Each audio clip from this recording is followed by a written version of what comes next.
Cockroach Janata பார்ட்டியை தூண்டி விட்டது யாரு? அது யாரும் தெரியல. போராட்டம் சரி, ஆனா நோக்கம் தவறா இருக்கு.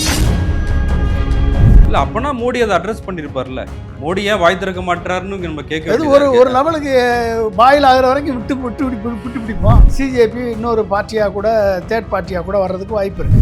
ஆக்டபஸ் இருக்குல்ல, ஆக்டபஸ்ல ஒன் ஆஃப் த டென்டக்கிள்ஸ் தான் பிஜேபி.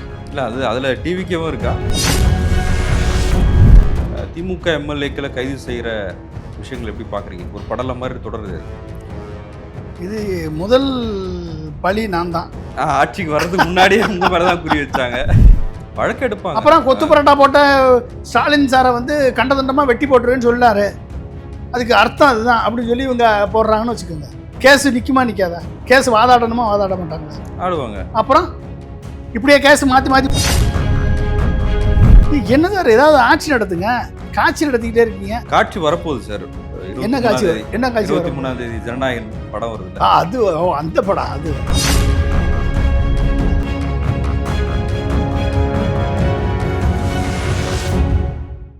சவுத் பீட் அன்பு உறவுகளுக்கு வணக்கம். நான் ஃபெலிக்ஸ் இன்போலி. இந்த நேர்காணலில் நாம் சந்திக்கிருப்பவர் முன்னாள் குடியரசுத் தலைவர் திரு ஏபிஜே அப்துல் கலாம் அவர்களின் அறிவியல் ஆலோசகர் திரு பொன்ராஜ் அவர்கள். வணக்கம். வணக்கம் ஃபெலிக்ஸ். சார், 2வது நாளாக டெல்லியில் பதட்டமான சூழ்நிலை இருக்கு. நேற்று காக்ரோச் ஜனதா பார்ட்டி அந்த கட்சியினர் மீது போலீசார் நடத்திய தடியடி ரொம்ப கொடுமையான ஒரு விஷயமாக அது இருந்தது. இப்போ ராகுல் காந்தி கடுமையாக அதை கண்டிச்சிருக்கிறாரு. பிரதமர் மோடி வாய் திறக்க வேண்டும் அப்படின்னு சொல்லியிருக்காரு. இங்கே திமுகவும் அதை கண்டித்திருக்கு. உதயநிதி ஸ்டாலின் ஒரு பதிவை போட்டிருக்காரு. தாவேக்காவை பொறுத்த வரைக்கும் அவங்க ஐடி விங்கில் ஒரு பதிவு போட்டிருக்காங்க. அதில் 2 தரப்பினருக்கான மோதலை தவிர்த்திருக்க வேண்டும் அப்படின்னு போட்டிருக்காங்க. காக்ரோச் ஜனதா பார்ட்டியை சேர்ந்தவங்க நேற்று நிறைய மாநிலங்களின் தலைநகர்களில் போராட்டம் நடத்தியிருக்கிறாங்க. இன்னைக்கு இப்போ கூட வந்து நம்ம சென்னையில் தலைமைச் செயலகத்தை நோக்கி திருக்குறள் அறிவு, அவர் ஒரு ரேப் பாடகர், அவர் நீட் எக்ஸாமை தடை செய்யணும் அப்படின்னு சொல்லி போகும்போது போலீஸார் அவரை கைது பண்ணியிருக்காங்க. எப்படி பார்க்குறீங்க இந்த சூழலை? காக்ரோச் ஜனதா பார்ட்டி இன்னைக்கு உருவாகிற காரணம் இளைஞர்களது கோபம். இளைஞர்களது வந்து தொடர்ந்து மத்திய ஒன்றிய அரசால் பல்வேறு இன்னல்களுக்கு ஆளாக்கப்பட்டு இன்றைக்கு இளைஞர்களது எதிர்காலமே சூனியமாக்கப்பட்டிருக்கிறது. ஸோ இன்றைக்கி அவங்க வந்து தர்மேந்திர பிரதானை எய்ம் பண்ணி அவர் ரிசைன் பண்ணால் சரியாயிரும் அப்படின்னு நினச்சி அவங்க போராட்டம் பண்ணுறாங்க. என்னை பொறுத்த வரைக்கும் இந்த போராட்டத்தை வந்து இப்படி எதிர்கொள்ள வேண்டிய அவசியம் இல்லை. அதை வந்து தடியடி நடத்துறது பாவம். எல்லாமே மாணவர்கள், எல்லாமே இளைஞர்கள், எல்லாமே வந்து இந்த போராட்டத்தில் இந்த நீட்டினால் ஏற்படக்கூடிய பாதிப்பால், நீட்டு தேர்வு குளறுபடிகளால் ஏற்படக்கூடிய பாதிப்பால், நீட் கோச்சிங் சென்டரால் ஏற்படக்கூடிய விளைவுகளால், இந்த நீட்டை வைத்து கொண்டு ஒரு மிகப்பெரிய ஒரு அரசியல் அயோக்கியத்தனம் நடந்து கொண்டிருக்கிறது ஒட்டுமொத்த இந்தியாவில். ஸோ அப்படிப்பட்ட ஒரு அயோக்கியத்தனத்தை தொடர்ந்து செய்து கொண்டு வருகிறது மத்திய ஒன்றிய அரசு. ஸோ அப்படிப்பட்ட ஒரு இதை வந்து இன்னைக்கு மாணவர்கள் எல்லாம் களமிறங்கி கண்டித்து கொண்டிருக்கிறார்கள். ஜந்தர் மந்தரில் இறங்கி போராடி கொண்டிருக்கிறார்கள். அதனுடைய தலைவர் வாங்சுக்கா, அவர் பேர், அவர் வந்து சோனம் வாங்சுக் இன்னைக்கு ரொம்ப சீரியஸான கண்டிஷனில் இன்னைக்கு கவர்மெண்ட் ஹாஸ்பிட்டலில் அட்மிட் பண்ணப்பட்டிருக்கிறார்.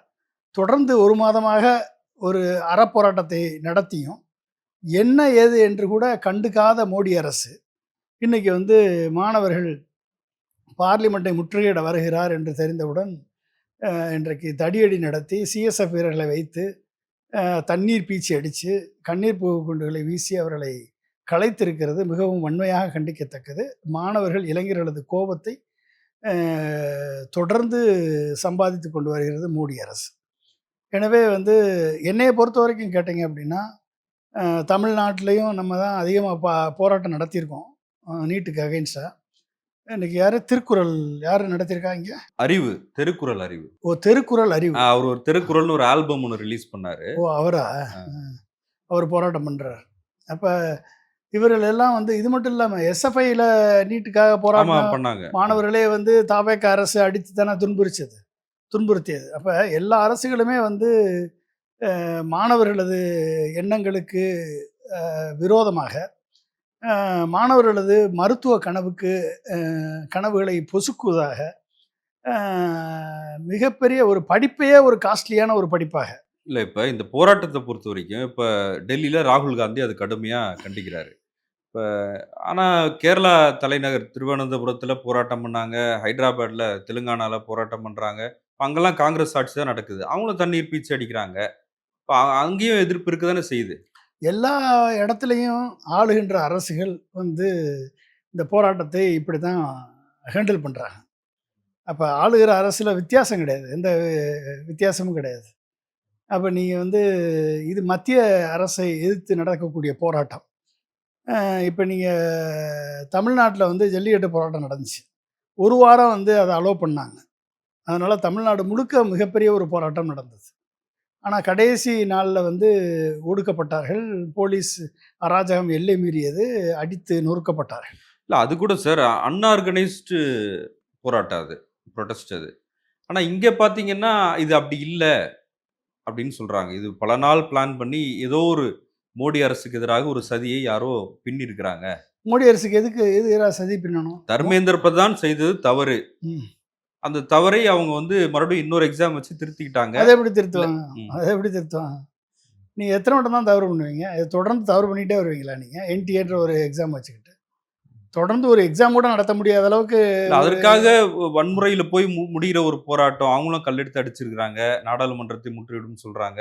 அப்ப அது எப்படி தீர்வாகும்? வன்முறைன்றது அவங்க வன்முறையில் இறங்கலையே. அவங்க வந்து கூடுறாங்க, நாடாளுமன்றத்தை நோக்கி குரல் எழுப்பிட்டு வர்றாங்க. அவங்க கத்தியும் கம்பெடுத்துட்டு வந்தாங்க இல்லையே. எல்லாரும் பேக்கை பின்னால் போட்டுக்கிட்டு சும்மா வெறும் கையோட தானே வந்தாங்க. அதை எப்படி வன்முறை போராட்டம்னு சொல்ல முடியும்? நீங்கள் மாணவர்கள் ஒன்றும் இளைஞர்களும் மாணவர்களும் வன்முறையை கையில் எடுத்துகிட்டு வரலையே. அவர்களை அடித்து நொறுக்கியது காவல்துறை தானே, சிஎஸ்எஃப் தானே, டெல்லி போலீஸ் தானே. அப்போ நீங்கள் வந்து வன்முறை நீங்கள் அடித்து ஒழிச்சிட்டு வன்முறை மாணவர்கள் செஞ்சாருன்னு சொன்னால் நியாயம் இது. அப்போ அவர்களது குரலை எழுப்ப கேட்க மாட்டீங்களா? ஏன் 30 நாள் உண்ணாவிர நோன்பு இருந்தார். அப்போ உங்கள் எங்கெல்லாம் என்ன காதில் பஞ்சு அடைச்சிட்டு தூங்குனீங்களா? மோடி, தர்மேந்திர பிரதான், அமித்ஷா எல்லாரும் தூங்கிட்டு இருந்தாங்களா? காதில் பஞ்சு அடிச்சுக்கிட்டு இருந்தாங்களா? 30 நாள் அது அறவழி போராட்டம் தானே பண்ணாங்க. ஜந்தர் மந்தரில் தானே உண்ணாவிரதம் தானே இருந்தாங்க. அவங்க என்ன பார்லிமெண்ட்டை நோக்கியா வந்தாங்க? அப்போல்லாம் உங்களுக்கு கண்ணுக்கு தெரியலையா? அப்போல்லாம் வந்து மக்களது குரல் வந்து உங்கள் காதில் விழுகலையா? உடனே வந்து கூட்டமாக திரண்டு அதனுடைய ரிசல்ட் வந்து 0வாக போகுது, ஒன்றும் நடக்கலைன்னு சொல்கிறப்ப தானே மக்கள் கூட்டம் வருது, இளைஞர்கள் கூட்டம் அங்கே வருது. அப்போ என்ன அர்த்தம்? என்னைக்கு வந்து மக்களது குரலை கேட்பதற்கு தலைவன் சரியில்லையோ, பிரைம் மினிஸ்டர் இல்லையோ, அன்னைக்கு வந்து மக்கள் போராட்டமாக தானே அது மாறும். அப்போ மாறுற போராட்டத்தை நீங்கள் வந்து தீவிரவாத போராட்டம்னு சொல்லுவீங்களா? இல்லை வன்முறைன்னு சொல்லுவீங்களா? அது எப்படி சொல்ல முடியும்? இல்ல இப்ப மோடி அரசுக்கு எதிரான போராட்டமா இது இருக்குது. அந்த மோடி அரசுக்காக போராட்டம் இல்லை, நீட்டு தேர்வுக்காக போராட்டம். நீட்டு தேர்வு என்பது ஒரு அநியாயமான தேர்வு. இந்த தேர்வு மூலமாக அது மோடி அரசுக்கு எதிரான போராட்டமா தானே மாறுது. ஆமாம், அப்படிதான் மாறும். அப்புறம் மோடி அரசு தானே கொண்டாந்து, அப்புறம் மோடி அரசுக்கு எதிரான போராட்டம் தானே மாறும். மோடி அரசுக்கு எதிரான போராட்டம் என்ன தேச விரோதமா? அது ஜனநாயக விரைவில் தானே போராடுறாங்க. அவங்க குரலை கேளுங்க. இப்ப அந்த மோடி எதிர்ப்புலயே காங்கிரஸ் ஒரு பக்கம் பேசுறாங்க, திமுக ஒரு பக்கம் பேசுறாங்க. இப்ப அந்த சிக்கலும் இருக்குல்ல. அதெல்லாம் பாருங்க, எதிர்கட்சிகள் அவங்க இஷ்டத்துக்கு பேசதான் செய்வாங்க. எதிர்கட்சிகிட்ட ஒற்றுமை இருக்கா? எதுக்கு ஒற்றுமை இருக்கணும்? காங்கிரஸ் என்ன ஒற்றுமையைப்படுத்திருச்சா எல்லாத்தையும்? ஒற்றுமை இருந்தால் தான் இவங்க இது பண்ணணுமா, ஓட்டு போடணுமா? ஓட்டு போடும்போது எல்லாம் சேர்ந்து கிளப் பண்ணி ஓட்டு போடுறாங்க. ஒரு ஓட்டு போடுறாங்க, பிடிக்கலைன்னா எதிர்த்து ஓட்டு போட போகிறாங்க. அது என்ன காங்கிரஸோட சேர்ந்து ஓட்டு போட்டால் தான் அந்த ஓட்டு செல்லுமான்னு சொல்லுங்கள். காங்கிரஸோட தனியாக ஓட்டு போட்டால் செல்லாது அந்த ஓட்டு? சொல்லுங்கள்.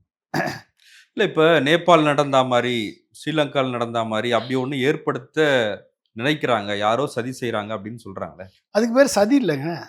அதாவது வந்து என்னைக்கு வந்து மக்களது குரல் கேட்கப்படவில்லையோ, மக்களது குரல் செவிசாய்க்கப்படவில்லையோ அன்னைக்கு வந்து இந்த இப்படிப்பட்ட போராட்டங்கள் உருவாகும். அந்த போராட்டங்களை வந்து நீங்கள் வந்து அடக்குமுறையால் அடக்கலாம் என்று நினைத்தால் அதையும் மீறித்தான் அந்த போராட்டங்கள் உருவாகும். இதுதான் வந்து வரலாறு. அப்போ நீங்கள் வந்து உங்களது சர்வாதிகாரத்தையும் உங்களது வந்து தாந்தோன்றித்தனத்தையும் வந்து யாருமே கேட்கக்கூடாது, எதுவுமே கேட்கக்கூடாது. பார்லிமெண்ட்லேயும் பேசக்கூடாது, எதிர்க்கட்சிகளும் பேசினாலும் கண்டுக்க மாட்டீங்க, பார்லிமெண்ட்டில் பேசினாலும் கண்டுக்க மாட்டீங்க, பதில் சொல்ல மாட்டீங்க. அப்போ எங்கே தான் பேசுறது, எங்கே தான் கேட்குறது? நீங்கள் நினச்சதெல்லாம் செயல்படுத்திட்டு போயிட்டே இருப்பீங்க. இவிஎம்மை வச்சு நீங்கள் வருஷம் ஜெயிச்சுக்கிட்டே இருப்பீங்க. உங்களையும் தோக்கடிக்கவும் முடியாது, அப்போ கேட்கவும் முடியாது. இப்போ என்ன சார் என்ன பண்ணுறது? அப்போ என்ன பண்ண முடியும்? அப்போ நீட் எக்ஸாம் வச்சுக்கிட்டு டோட்டலாக வந்து மாணவர்களது டாக்டர் கனவே நீங்கள் பொசுக்குவீங்க. கோச்சிங் சென்டருக்காரன் கோடீஸ்வரன் ஆவான், பேப்பர் லீக் பண்ணிவிட்டு கோடீஸ்வரன் ஆகிட்டு இருக்கான். ஒரு குறிப்பிட்ட பிரிவினர் மட்டும் வந்து நீட் எக்ஸாமை பாஸ் பண்ணக்கூடிய ஃபேக்காக பாஸ் பண்ணக்கூடிய சூழலை உருவாக்குவீங்க. பிஜி நீட் எக்ஸாமில் 0% எடுத்தால் கூட நீங்கள் வந்து தகுதியை குவாலிட்டியை பார்க்காம அவனுக்கு அட்மிஷன் கொடுப்பீங்க. என்ன சார் நடக்குது? இப்போ இதெல்லாம் வந்து கேட்குறதுக்கே நாதி இல்லையா? அதுங்க இப்போ இருக்கவன்லாம் முட்டாள். இப்போ அண்ணா ஹசாரே இந்த மாதிரியான ஒரு போராட்டத்தை தான் முன்னெடுத்தார், ஊழலுக்கு எதிரான ஒரு போராட்டத்தை முன்னெடுத்தார். ஆனால் அது ஒரு அரசியல் கட்சிக்கு லாபமாக தான் முடிந்தது. இப்போ அரவிந்த் கெஜ்ரிவால் டெல்லியில் ஆட்சிக்கு வந்தாலுமே கூட அவர் பாஜக எதிர்ப்பை செய்தார். ஆனாலும் அவரால் அது முடியல. இப்போ தேர்தல் வெற்றியாக பாஜக டெல்லியில் ஆட்சிக்கு வந்துட்டாங்க. இப்போ அந்த மாதிரி ஒரு யாரோ ஒரு அரசியல் கட்சிக்கு லாபமாக இது போய் முடிய போகுது, அதுக்காக இது இருக்கலாமோ? போராட்டம் வருவது யாருக்காவது ஒருத்தருக்கு லாபமாக தான் முடியும். அதை யார் பயன்படுத்துகிறாங்களோ அவங்களுக்கு லாபமாக முடியும். அண்ணா ஹசாரே வந்து இப்போ லோக்பால் சட்டம் கொண்டு வரணும்னார். லோக்பாலை பற்றி இப்போ யாரும் பேசுறதே இல்லையே. இல்லை, அவ்வளோதான், முடிஞ்சு போச்சு. அண்ணா ஹசாரே தூண்டி விட்டதே பிஜேபி தான் சொல்கிறாங்கல்ல, ஆர்எஸ்எஸ் பிஜேபி தான் சொல்கிறாங்கன்னு சொல்கிறாங்க. இல்லை, அப்போ காக்ரோச் ஜனதா பார்ட்டியை தூண்டி விட்டது யாரு? அது யாரும் தெரியல. அதான் அங்கே தான் இப்போ ஏன் வந்து அந்த நோக்கம் டவுட் சந்தேகப்படுகிறது அப்படின்னு கேளுங்க. நோக்கம், அதாவது போராட்டம் சரி, ஆனால் நோக்கம் தவறாக இருக்குது, குறுகியதாக இருக்குது. தர்மேந்திர பிரதான் நீக்கின உடனே நீட்டு சரியாயிருமா? தர்மேந்திர பிரதானை நீக்கினா மட்டுமே நீட்டு சரியாயிருமா? சொல்லுங்க. ஆகாது, ஆகாது. அப்போ இந்த நோக்கம் குறுகிய நோக்கமாக ஒரு அரசு ஒரு கொள்கை முடிவு எடுக்கணும். அப்புறம் நீட்டு எக்ஸாம் வந்து ஒன்லி ஃபார் எய்ம்ஸு, சென்ட்ரல் இன்ஸ்டிடியூஷனுக்கு மட்டும்தான் நீட்டு. ஸ்டேட் கவர்மெண்ட் அவங்கவுங்க நடத்திக்கலாம், அவங்க என்ன எலிஜிபிலிட்டி கண்டிஷன் வைக்கிறாங்களோ அவர் நடத்திக்கலாம்னு சொல்லியாச்சுன்னா முடிஞ்சு போச்சு. அப்போ ஓவராலாக தான் திங்க் பண்ண முடியும். ஒரு ப்ராப்ளத்தை அப்ரோச் பண்ணும் பொழுது அங்கே தான் வந்து காக்ரோச் ஜனதா பார்ட்டியினுடைய சக்ஸஸ் இல்லாமல் இருக்குது. காக்ரோச் ஜனதா முற்றிலுமாக நீட்டை ஒழிக்க வேண்டும்னு அவங்க போராட்ட முழக்கத்தை பண்ணல. நீட்ல பிரச்சனையில சரி பண்ணணும் தான் சொல்றாங்க. பிரச்சனையில சரி பண்ணி என்ன ஆக போகுது? தர்மேந்திர பிரதானை மட்டும் நீக்கினா என்ன ஆக போகுது? அப்போ ஏதாவது ஒரு இன்டர்னலாக அவங்களுக்குள்ள பிஜேபிக்குள்ள பிரச்சனையா, இல்லை வந்து ஆர்எஸ்எஸ்க்குள்ள பிரச்சனையா, தர்மேந்திர பிரதானுக்கும் வேறவங்களுக்கு எதுவும் பிரச்சனையா, அதனால தூண்டி விட்றாங்களா அப்படின்லாம் யோசனை பண்ண தோணுதா இல்லையா? இல்லை, அப்போனா மோடி அதை அட்ரஸ் பண்ணியிருப்பார்ல. எது மோடி ஏன் வாய் திறக்க மாட்டாருன்னு நம்ம கேட்க. அது ஒரு லெவலுக்கு பாயில் ஆகிற வரைக்கும் விட்டு பிடிப்போம். இல்லை சரி, எல்லாத்துலேயும் ஒரு கான்ஸ்பிரசி தியரி. ஆமாம், அப்புறம் கான்ஸ்பிரசி தியரி தானே எல்லாமே நடக்குது. அப்போ நம்ம என்ன பண்ண முடியும் சொல்லுங்க. அப்போ நீங்கள் அதாவது நோக்கம் பெரிதாக இருக்கணும் ஃபெலிக்ஸ். அதாவது வந்து நீட்டு ஒழிக்கப்பட வேண்டும் என்பதில் மாற்ற கருத்து கிடையாது. அதே மாதிரி வந்து இவிஎம் ஒழிக்கப்பட வேண்டும் என்பதில் மாற்று கருத்து கிடையாது. வாக்குச்சீட்டு முறை திரும்பவும் வரணும், வேறு வழி கிடையாது. நம்ம 100% விவிபேட்டை என்னன்னா சுப்ரீம் கோர்ட்டை எண்ண மாட்டேது, எலெக்ஷன் கமிஷன் அதை ஒத்துக்க மாட்டேது என்றதுக்கு ஒரு சின்ன வேலை தான் என்ன. அப்போ அதை ஒழிச்சிட்டு வாக்குச்சீட்டு முறையை தான் கொண்டாடணும். அப்போ இப்படி வந்து ஒரு முக்கியமான கொள்கைகளுக்காக போராடினா பரவாயில்ல, அதை வந்து நம்ம வந்து இந்தியா முழுக்க வந்து ஒரு தீ மாதிரி பிடிக்கும். அப்போ காக்ரோச் ஜனதா பார்ட்டி வந்தப்போ வந்து இருந்த ஒரு எந்தூசியாசம், அவங்களுடைய நோக்கம் குறுகியதான உடனே அதுவும் குறுகி போச்சு. அதுதான் இங்கே ஃபெயிலியர் காரணம். ஏன் அது சக்ஸஸ் ஆக மாட்டேது அப்படின்னா அது ஃபெயிலியர் காரணம். நோக்கம் பெருசாக இருக்கணும், நோக்கம் சரியாக இருக்கணும். நோக்கம் சரியில்லை அப்படின்னா வந்து அந்த எதிர்பார்த்த ஆதரவு மக்கள் மத்தியில், இளைஞர்கள் மத்தியில் வராது. அது இப்போ நீங்க சொல்ற மாதிரி யாருக்கோ ஒருத்தருக்கு லாபமா போய் முடியும். தேர்தல் சமயத்தில் தானே தெரியும். யாரு தேர்தல் சமயத்தில் தான் தெரியும். கண்டிப்பாக அது வந்து சிஜேபி இன்னொரு பார்ட்டியாக கூட தேர்ட் பார்ட்டியாக கூட வர்றதுக்கு வாய்ப்பு இருக்குது. எப்படி அரவிந்த் கெஜ்ரிவால் வந்தாரோ அதே மாதிரி வாய்ப்பு இருக்குது சில இடங்களில். எல்லா இடங்களும் சொல்ல முடியாது, சில இடங்களில் வாய்ப்பு இருக்குது. அரவிந்த் கெஜ்ரிவால் வந்து அவருடைய நிலைமை இன்னைக்கு மோசமாயிருச்சு.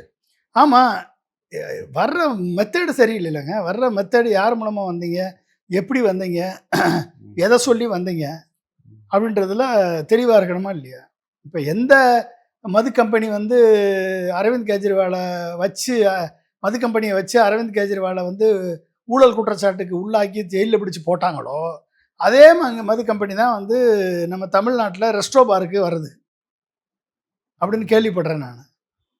அப்போ வந்து நீங்கள் சிமிலராக திங்க் பண்ணிக்கோங்க, எப்படி எங்கே யார் எங்கே போவாங்கன்னு திங்க் பண்ணிக்கோங்க, முடிஞ்சு போச்சு. இப்போ தமிழ்நாட்டை பற்றி பேசுனதுனால தமிழ்நாட்டிலையும் இப்போ திமுக எம்எல்ஏ விளாத்திக்குளம் எம்எல்ஏ மார்கண்டேயன் அவர் வந்து முதலமைச்சரை ரொம்ப உரிமையில் தவறாக பேசியிருக்காரு, வன்முறையை தூண்டும் வகையில் பேசியிருக்காருன்றத கைது செய்தாங்க. திமுக எம்எல்ஏக்களை கைது செய்கிற விஷயங்கள் எப்படி பார்க்குறீங்க? ஒரு படலம் மாதிரி தொடருது அது. இது முதல் பழி நான் தான். ஆட்சிக்கு வர்றதுக்கு முன்னாடியே உங்கள் மேலே தான் குறி வச்சாங்க. முதல் பலி நான் தான் ஏன்றது தான் ஆரம்பிச்சிச்சு. இன்றைக்கி வந்து அப் டு விளாத்திக்குளம் எம்எல்ஏ வரைக்கும் வந்திருக்கு. விளாத்திக்குளம் எம்எல்ஏ கதவை பூட்டி வச்சுருவீங்களா நீங்கள்? கதவை பூட்டி வச்சுருந்தா உங்களுக்கு எலும்பு இருக்காதுன்ற மாதிரி ஏதோ அவர் விளாத்திக்குளத்தில் பொதுக்கூட்டத்தில் பேசியிருக்காரு. இப்போ பொதுக்கூட்டத்தில் பேசுகிறதுக்கெல்லாம் ஆக்ஷன் எடுக்கணும் அப்படின்னா, விஜய் வந்து கரூர் பொதுக்கூட்டத்தில் நான் 5 நிமிஷம் குளத்தூரில் பேசுறதுக்கே உங்களை கொத்து பரோட்டா போட்டோம் அப்படின்னாரு. அப்போ ஒரு முன்னாள் முதல்வரை கொத்து பரோட்டா போடுறது அப்படின்னா என்ன அர்த்தம்? கண்டதுண்டமாக வெட்டுறதுன்னு தானே அர்த்தம். கொத்து பரோட்டான்னு என்ன அர்த்தம்? ஒரு புரோட்டாவை இருக்குது, இந்த புரோட்டாவை கச்சி கச்சி கச்சின்னு கத்தியை வச்சு வெட்டுனா என்ன அர்த்தம்? முன்னாள் முதல்வரை சொல்லும் போதும் புரோட்டாவை சொன்னால் புரோட்டாவை வெட்டி போட்டால் ஒன்றும் பிரச்சனை இல்லை. இல்லை, எப்படி ஒன்றா இன்டர்பிரேட் பண்ணலாம்ல. பண்ணலாம். அப்போ நீங்கள் வந்து ஒரு முன்னாள் முதல்வரை வந்து நான் கண்டதுண்டமாக வெட்டி போட்டுருவேன்னு சொல்லி கொலை செஞ்சிருவேன்னு மிரட்டினாருன்னு சொல்லி விஜய் மேலே ஒரு கேஸ் ஃபைல் பண்ணாங்கன்னா என்ன ஆகும்? என்ன ஆகும் சார்? திமுக ஒரு கம்ப்ளைண்ட் கொடுக்குன்னு வச்சுக்கோங்க, நாளைக்கு டிஜிபிட்டையோ சிஓ கமிஷனர் போலீஸ்கிட்ட இந்த கேஸ் நிற்குமா? ஆக்ஷன் எடுக்க மாட்டேன். இப்போ இந்த கேஸ் நின்றுமா? இப்போ இந்த கேஸ் நிற்குமா சொல்லுங்க. இல்லை, முதலமைச்சரையே பேசியிருக்கிறார். அப்போ முதலமைச்சரே பேசலாமா? அப்போ முதலமைச்சரே கொத்து பரோட்டா போடலான்னு சொல்லலாமா? நீங்கள் என்ன சொன்னாலும் அதுக்கு ஒரு இன்டர்பிரிட்டேஷன் தானே. முதலமைச்சரே பேசியிருக்காரு அப்படின்னா முதலமைச்சரே டேஷ்ன்னு பேசலாமா? டேஷ்ன்னு பேசலாமா? முதலமைச்சர் திறந்தாழ்ந்து பேசலாமா? சட்டமன்றத்திலையும் திறந்தாழ்ந்து பேசலாமா? சொல்லுங்க. பொது மக்கள் மன்றத்திலையும் திறந்தாழ்ந்து பேசலாமா? முதலமைச்சர் பேசினா அதுக்கு பதில் பேசத்தானே செய்வாங்க. சரி, நாளைக்கு கேஸ் போடுறாங்க திமுக, உயர் நீதிமன்றம் எடுக்குமா எடுக்காதா வழக்கு எடுப்பாங்க. அப்புறம் கொத்து பரோட்டா போட்ட ஸ்டாலின் சாரை வந்து கண்டதண்டமாக வெட்டி போட்டுருவேன்னு சொல்லாரு, அதுக்கு அர்த்தம் அதுதான் அப்படின்னு சொல்லி இவங்க போடுறாங்கன்னு வச்சுக்கோங்க. கேஸ் நிற்குமா நிற்காதா? கேஸ் வாதாடணுமா வாதாட மாட்டாங்களா? ஆடுவாங்க. அப்புறம் இப்படியே கேஸ் மாற்றி மாற்றி போட்டுகிட்டே இருந்தா ஆட்சி எப்படி நடத்துறது? ஜூன் 12ஆம் தேதி திறக்க வேண்டிய தண்ணி வரலையே. தண்ணி எப்போ தண்ணி வரும்? ஜூலை மாதம் வர வேண்டிய தண்ணி வரலையே. விவசாயிகளுக்கு எப்போ தண்ணி வரும்? 200 யூனிட் ஃப்ரீன்னு சொல்லிட்டு 100 யூனிட்லேருந்து ₹4.77 யாருக்குமே சொல்லாமல் மின்சார கட்டணத்தை உயர்த்திட்டீங்களே. மாதம் மாதம் மின்சார கட்டணத்தால் பாதிக்கப்படுறாங்களே, அவங்களுக்கு எப்போ தீர்வு வரும் சொல்லுங்கள்? எப்போ சார் தீர்வு வரும்? அரசு நிலத்தை ஆக்கிரமித்து மின்சார கட்டணம் அந்த வரி கட்டுறவங்களுக்கு இடத்த பட்டா போட்டு கொடுத்துருவேன்னு சொல்லி உறுதி கொடுத்தது யார்? விஜய் தானே. இன்னைக்கு என்னாச்சு? என்னாச்சு? இன்னைக்கு பல இடங்கள்ல எல்லா இடத்தையும் இடிக்கிறாங்க. உத்தரப்பிரதேசம் கோபி இது யோகி ஆதித்யநாத் புல்டோசர் வச்சு இடிக்கிற மாதிரி நீங்கள் ஜேசிபி வச்சு இடிக்கிறீங்களா? அப்போ இதுக்கெல்லாம் என்ன சார் தீர்வு? அப்போ கேஸ் போட்டுகிட்டே இருப்பீங்களா? நீங்கள் எதுக்குறவனா கேஸு, பேசுகிறவனா கேஸு. காவல்துறையை ஒட்டு மொத்தமாக இந்த பழி வாங்குதல் நடவடிக்கை மட்டும்தான் பயன்படுத்துவீங்க. காவல்துறை வந்து சட்ட ஒழுங்கை பாதுகாக்க பயன்படுத்த மாட்டீங்க. டெய்லி 10 கொலை நடக்குது. ஆக்சுவா வழக்கில் எக்கச்சக்கமாக கைது ஆகிறாங்க. பாதி பேர் தவக்கக்காரன்னு சொல்கிறாங்க. இல்லை, யாரும் பேசக்கூடாதுன்னு த்ரெட்டன் பண்ணுறதுக்காக இது ஒரு விஷயம். ஆமாம், இப்போ இது என்ன? அப்போ த்ரெட்டன் பண்ணிட்டே இருப்பீங்களா நீங்கள்? அப்போ ஆட்சி எப்போ நடத்துவீங்க? இப்போ த்ரெட்டன் பண்ணிட்டே இருக்கீங்க எல்லாரையும், அப்போ ஆட்சி எப்போ நடத்துவீங்க? உங்களுக்கு அதுதான் தெரியுமா? அதிகாரத்தை தவறாக பயன்படுத்தத்தான் தெரியுமா உங்களுக்கு? அதிகாரத்தை நல்வழியில் பயன்படுத்தி மக்களுக்கு நல்லது செய்யணும்னு தெரியாதா? அதுக்கு தானே வந்தீங்க நீங்கள், நல்லது செய்ய தானே வந்தீங்க. திமுக செய்த தவறுகளை திருத்துவேன், அதுக்கு தானே வந்தீங்க. திருத்துனீங்களா? எங்கேயாவது ஊழல் இல்லாமல் நடக்குதா? சொல்றாங்களா? எவ்வளோ ஊழல் குற்றச்சாட்டு வந்துக்கிட்டு இருக்கு. ஏங்க, ஊழல் குற்றச்சாட்டு சொன்ன ஜெகதீஸ்வரின்ற ஒரு தலித் லாயரை, தவேகா லாயரை நீக்கிவிட்டீங்களா கட்சியிலேருந்து? யார் மேலே குற்றச்சாட்டு சொன்னாரோ அந்த அமைச்சர் மேலே எந்த நடவடிக்கை இல்லையா? அப்போ குற்றச்சாட்டு சொல்கிறவங்களையெல்லாம் நீக்கிறீங்க. என்ன சார் இது? குற்றம் சாட்டப்பட்டவர்கள் மேலே என்ன நடவடிக்கை? கண்ணு முன்னால் 100 கோடி இடத்த 2 கோடிக்கு பதிஞ்சிருக்கான். அதுக்கு சப்பக்கட்டு கட்டிகிட்டு இருக்காங்க ஹெச்ஆர்என்சி மினிஸ்டரும் பத்திரப்பதிவுத்துறை அமைச்சரும். கண்ணு முன்னால் தெரியுது. சப் ரிஜிஸ்ட்ரார் வந்து எல்லா வேலையும் முடிச்சு வச்சு சப் ரிஜிஸ்ட்ராருக்கு ப்ரொமோஷனு, கையெழுத்து போட சப் ரிஜிஸ்ட்ரார் கொடைக்கானலேருந்து கூட்டு வந்து கையெழுத்து போட வச்சுருக்கீங்க.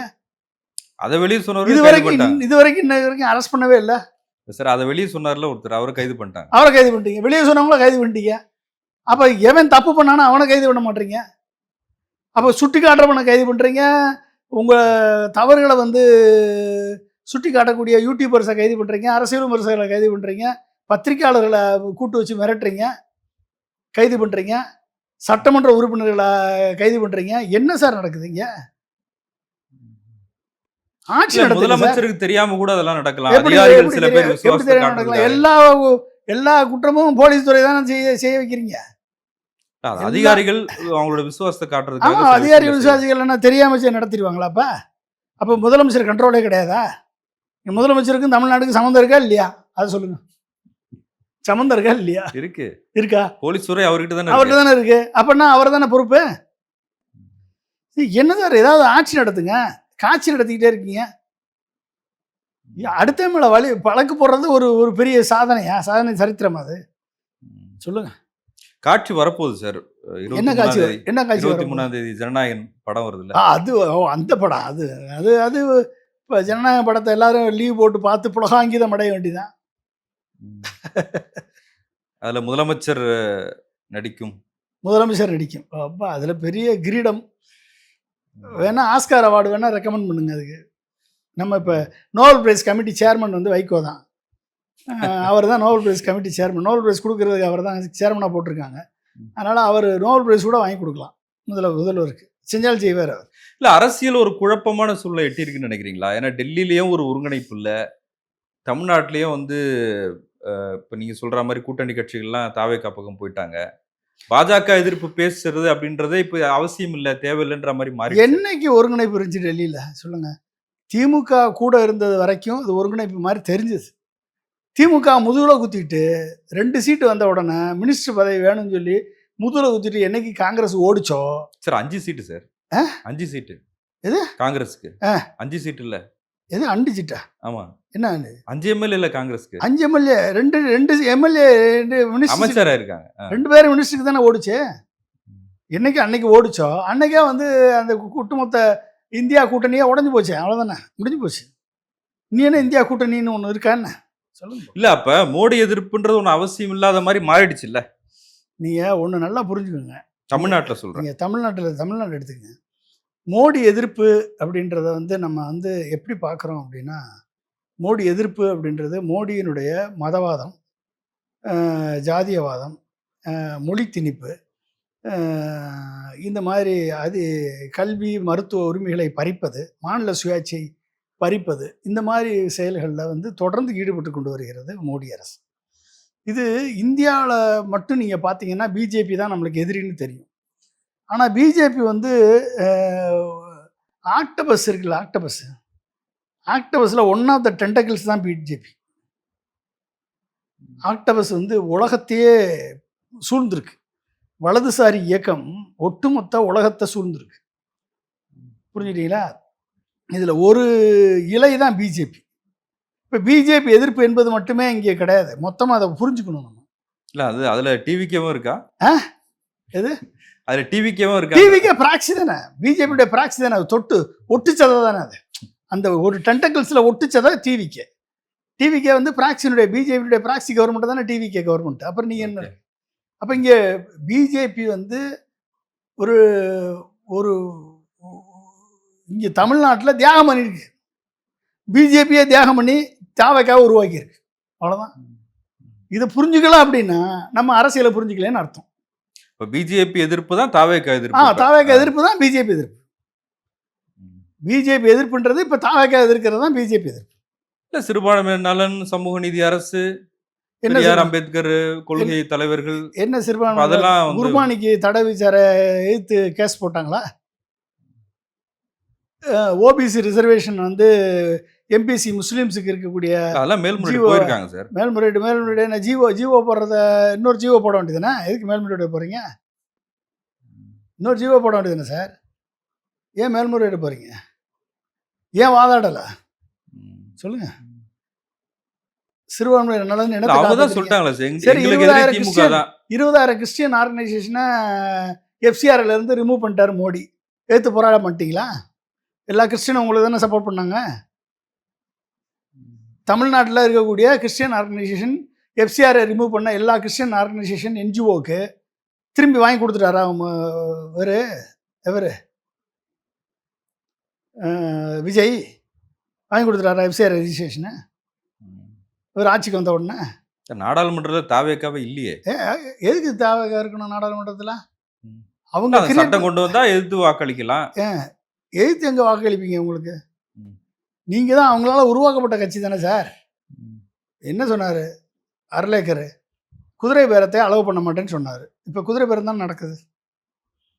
இப்போ நல்லா தெரியுதா உங்களுக்கு? பிஜேபி என்ன சொன்னாலும், நான் ஏற்கனவே பலமுறை சொல்லியிருக்கேன், மோடி ஒரு விஷயத்த சொல்கிறாரு அப்படின்னா அதை அவர் செஞ்சிருப்பார். அந்த பழைய தூக்கி இன்னொருத்தன் மேலே போட்டுருவார். புரிஞ்சுக்கிட்டீங்களா? மோடி வந்து என்ன பண்ணார்?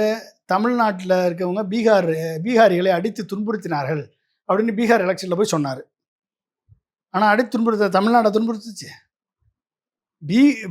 குஜராத்தில் ஒரு கற்பழிப்பு சம்பவம் நடந்ததுக்கு காரணம் பீகாரிஸும் உத்தரப்பிரதேச காரணம் சொல்லி 20,000 பேரை அடித்து விரட்டினது யார்? மோடியினுடைய சிஷ்யன். ஆனால் மோடி போய் பீகாரில் யார் மேலே பழிய தூக்கி போட்டார்? யார் மேலே பழிய தூக்கி போட்டார்? தமிழ்நாட்டு மேலே பழிய தூக்கி போட்டார். இதுதான் இங்கே. அப்போ தாவேக்கா என்ன செஞ்சுதோ அதை மொத்த பழிய தூக்கி யார் மேலே போட்டது? திமுக மேலே போட்டுருச்சு. எல்லா பழியும் சட்டம் ஒழுங்கு சரியில்லை, பழிய தூக்கி திமுக. பெண்களுக்கும் குழந்தைகளுக்கு எதிரான குற்றங்கள் அதிகமாக இருக்க, பழிய தூக்கி திமுக. லாக்அப் டெத்து மரணம், பழிய தூக்கி திமுக. இன்றைக்கி எல்லாமே நடக்குது. அது வந்து அதிகமாக நடக்குது. எல்லாமே சுய ஒழுக்கத்தோடு இருக்கணும்னு சொல்லி பழிய தூக்கி மக்கள் மேலே போட்டாச்சு. இன்னமும் பழிய தூக்கி திமுக மேலே போடுறீங்க. என்ன சார் என்ன சார் இது? இதுதான் வந்து பிஜேபியினுடைய பிராக்சி அரசாங்கம்னு நம்ம சொல்கிறோம். நன்றி சார், உங்களுடைய நேரத்துக்கு மிக்க நன்றி. மிக்க நன்றி.